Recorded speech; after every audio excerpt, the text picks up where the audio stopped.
The world is full of things beyond explanation. What are the causes behind these mysterious occurrences? My name is Frank Albano. Ever since I was a kid, I've been fascinated by the paranormal.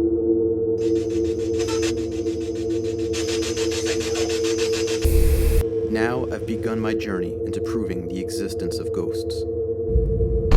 I'm joined by my friends, investigators Andrew Bardelli. We're hunting dead people. I'm still recording. Editor, cut that. And Ryan Parlato. Jesus. Am I hot? Oh yeah. Oh yeah. Together, we explore the occult and dive into an unknown world. What the was that? It might have been a word. This is Southern Connecticut Paranormal.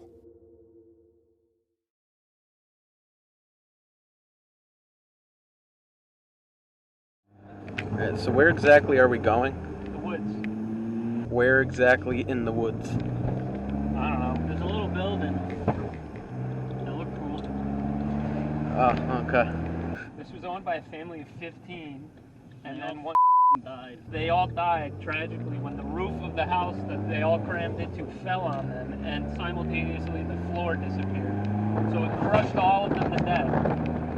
And we're gonna go investigate to see if there's any spirits still lingering in the massive homestead that we're about to roll up to. Wow, that is tragic. Simply unbelievable. Yeah, in reality, we have no idea if this place is haunted. We've just heard some shit, so we're gonna go check it out. It might take us a while because of the sheer scale of the operation. Yeah. Just a little thing. Is this a PG show? No. We're hunting dead people that are dead. Careful back there. Wear your seatbelts, kids. Alright. And I don't want to be here. It's dark in here. Alright, we made it, boys! The hard part is over. Alright, we're here in the Beacon Hills Trails. Are we in Brantford? We are in Brantford. We are in Brantford. We've heard about some freaky shit going on over here, so we're gonna head and take a look. 3 right turns. We're looking for one that's not too noticeable. This one? No. Oh, that is it then, Ryan. Because this is the steep trail. The bench must be. Bench. This is our spot. Alright. This is the massive mansion in the family 15 front.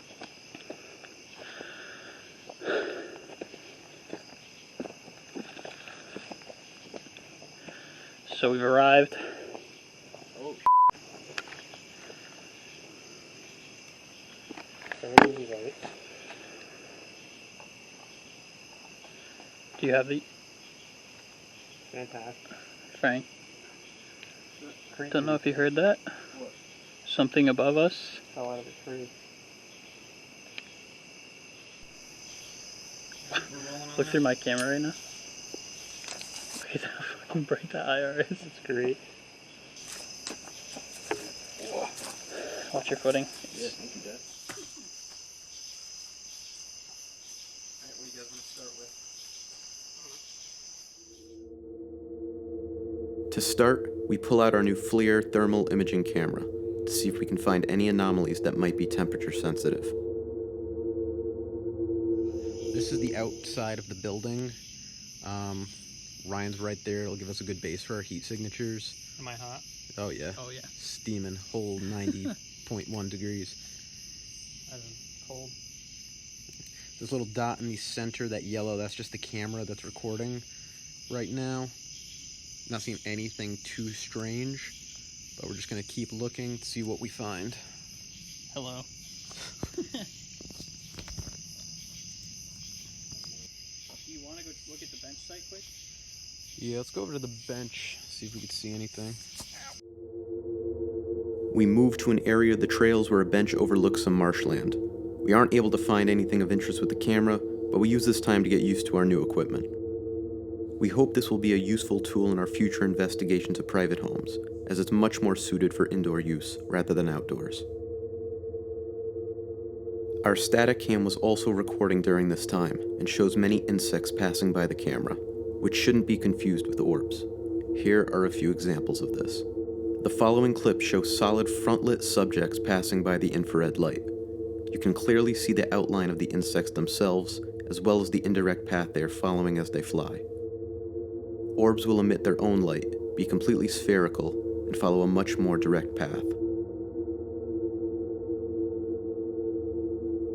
We did capture one anomaly we believe to possibly be an orb, as it meets all three of these criteria. On the left side of your screen, you'll see a small ball of light move straight down towards the bottom of the frame. Here it is, one more time, slowed down.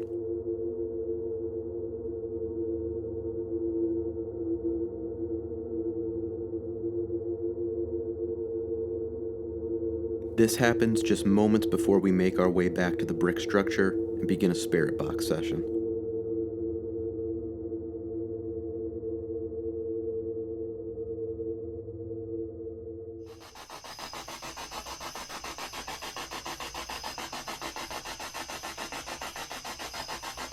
If you want to talk into this little device in my hand, we'll be able to hear you.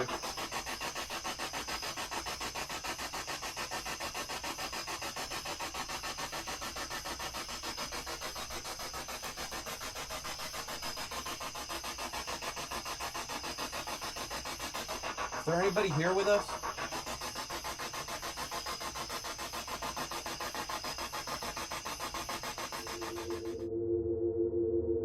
For the next few minutes, we don't hear anything come through the SB7 spirit box. Eventually, we get what we believe to be an intelligent response. You go up to this little meter and touch that light, make the other ones go on.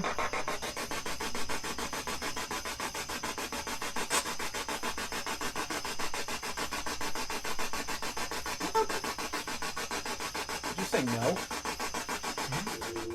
We believe a voice comes through that answers no to my question. We'll play it a few more times.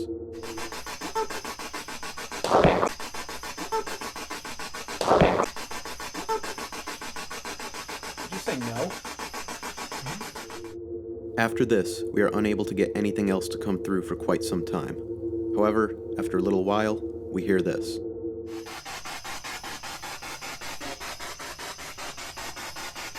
Heard something there. We are unable to make out what this voice says, so for the time being, we can't conclude that it is anything paranormal. Here it is one more time.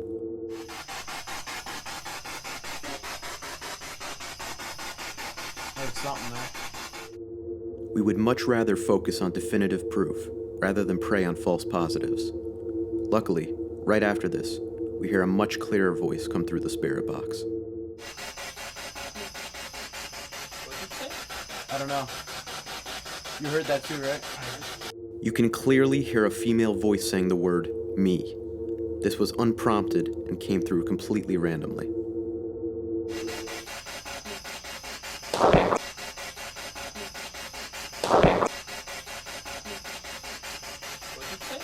I don't know. You heard that too, right?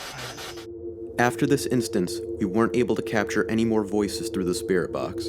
However, we did notice a trend of static spikes after numerous questions we asked. This could purely be coincidental, but it is still something to note. Both of us have these little devices in our hands. Just touch them and make them light up.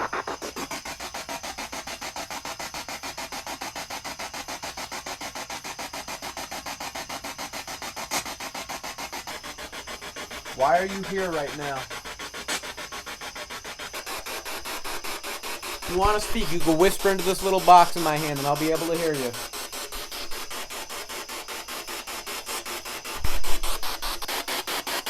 Who are you? Where are you?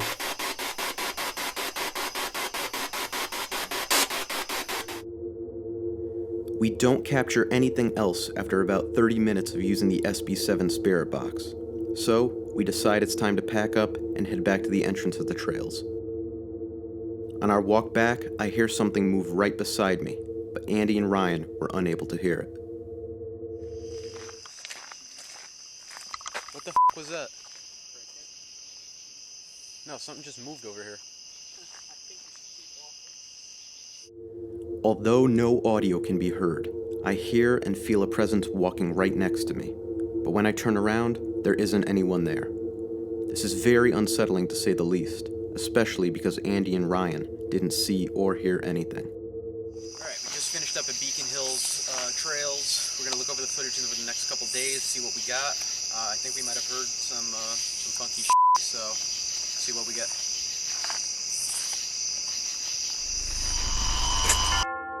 Throughout our night at the Beacon Hill Trails, an eerie energy seemed to be around us, almost like we were being watched.